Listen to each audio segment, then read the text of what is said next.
It's no surprise that the Jedi felt conflicted about their role in the Clone Wars. From the very first battle in the desert arena on Geonosis, the Jedi wondered if what they were doing was right. Some, like the Weequay Master, Sora Bulk, became so disillusioned with the Jedi and the horrors of war that they tried to learn a schism within the Order in the Legends continuity. That was an extreme example of the unrest within the Jedi ranks, but still, it wasn't unique. Most of its members felt some amount of doubt towards the war. Even Mace Windu, at times, found himself uncertain of his new rank of general before he was dispatched to the jungle world of Hisrich. On a secret mission to sabotage one of Grievous's new bases, Windu sought counsel from Master Yoda. How could the Jedi, who had preached for so long about the sanctity of life and their obligation to protect the peace, ignite their lightsabers in battle and take the lives of their enemies? In those moments when the men and women of the Order doubted the cause, Yoda would often remind them that the Republic was built on a strong set of values, and it was for those values that the Jedi fought. But when Windu nodded his head as if to agree with his master, it would be hard to say that even Yoda believed his own words. When Chancellor Palpatine called upon Master Yoda to negotiate with the seceding planet of Thustra, Yoda's misgivings grew greater. Now, Thustra was the homeworld of the Sephi. These were a group of near-human aliens with long, angular faces and light purple skin. Like Yoda, the Sephi could live for centuries, and their monarch was actually one of the Master's oldest friends. King Alaric had recently decided to withdraw from the Republic. His nephew, an arrogant young senator named Navy, had demonstrated the corruption of the Galactic Senate directly to Alaric's face. As he ruled his home world and made sure the Sephi people avoided war and natural calamities, Navy courted backroom deals in the political district of Coruscant. He aligned his rogue pockets with millions of credits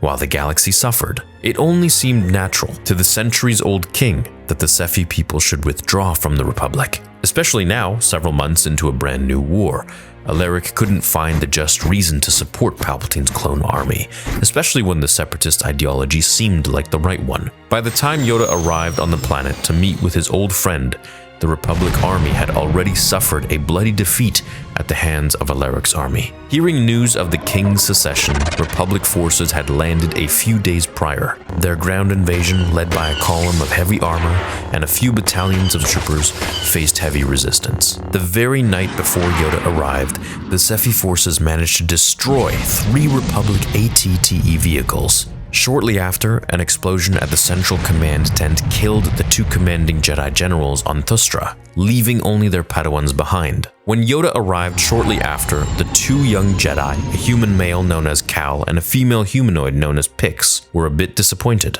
They had expected a famous Jedi warrior like Mace Windu to leap from the transport and strike fear into the Sephi forces, but Yoda had other intentions. He was there to negotiate, to find a peaceful end. And it was in this moment and Yoda's interactions with the Jedi Padawans shortly after that the Master started to realize something. As Yoda discussed his plans that he would first try to counsel his old friend, King Alaric, against secession, he noticed Cal and Pix's growing frustration. They couldn't understand why Yoda didn't just rally the clone troopers together and formulate a new battle plan. Paths to victory there are, other than crushing one's enemy.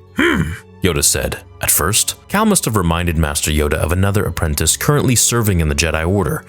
The young boy with short silver hair and a slender form could barely contain himself after every peaceful sentence Yoda uttered. A bit later, during Yoda's stay on the planet, after unsuccessfully asking King Alaric to rejoin the Republic, Cal blew up and Yoda had to remind him of something. Violence, aggression, war. Never have these been the Jedi way. Fading are the Jedi's peaceful ideals. As he stroked the turquoise leaves of a bonsai tree, perhaps one of the treasures King Alaric had purchased from an uncharted world, Yoda turned to face the Padawan. When over this war is, what then?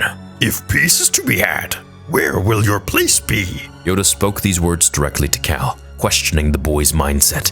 He was becoming consumed by the fervor of war. It seemed that all Cal could think about was charging into battle, lightsaber buzzing overhead, and striking down the enemies of the Senate. But that wasn't the Jedi way. Their way was peace.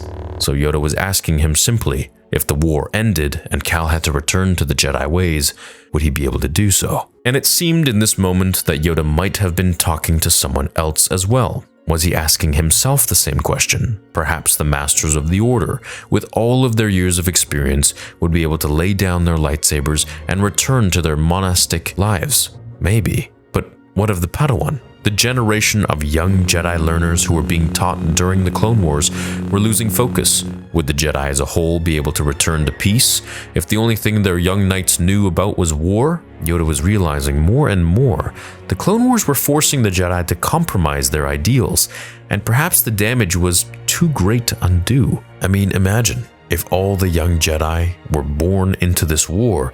It's kind of all they would know. Much later in the conflict on Thustra, a gang of Sephi guards assaulted Yoda and Cal in the royal palace. Yoda simply stood still, giving the soldiers no cause to pull the triggers on their blasters. But Cal didn't share the same patience. He had been waiting a while to prove his merit in battle. He ignited his green lightsaber and took on the squad. A sentry managed to sneak up on from behind him and fired a round into his side, piercing his ribs, a killing shot. As Cal lay dying on the floor, Yoda sat over him. The war had caused so much pain and destruction, and now even the Padawans of the Order were giving their lives, almost willingly, to die in combat. Was it really worth it? Master Yoda struggled to find an answer for it all. At the end of his time on Thustra, Yoda not only lost the life of young Cal, but also his friend, King Alaric, who he was forced to kill. When he returned to Coruscant, he avoided as many people as he could, and he went to a private space so he could be alone and meditate. Costing us much, this war is. More than just bodies and equipment, Yoda said as he placed his lightsaber hilt on a small circular table. No longer sure am I if it is worth the price. I always felt like Yoda had his first doubts about the Clone Wars at the end of Star Wars Episode 2 Attack of the Clones, when Obi-Wan and Mace Windu were looking out the window and Yoda is stroking his hair and looking at them and saying, "Begun. The Clone Wars have." And then, of course, we get, we get Palpatine overlooking all the clones being put together in battalions and formations. As they're standing by ready with the LAAT gunships, we know everything is about to just get very crazy. So it's interesting to see the actual doubt that many of the Jedi themselves had about the war. And we even get to learn more of a glimpse of this when Anakin is referred to as General for the first time in canon from the book Brotherhood. Now, I've made a video on that as well. You can check it out if you so wish. And I'll pop it up on the screen here so you know what the thumbnail looks like. Let me know what you guys think about the Jedi engaging in the war and kind of just being pawns to the Senate itself. Palpatine really did control both sides, and either way, he would have won. Hope you guys enjoyed this video. Leave a like if you did, and I will see you all in the next video. Until then, remember, the Force will be with you, always.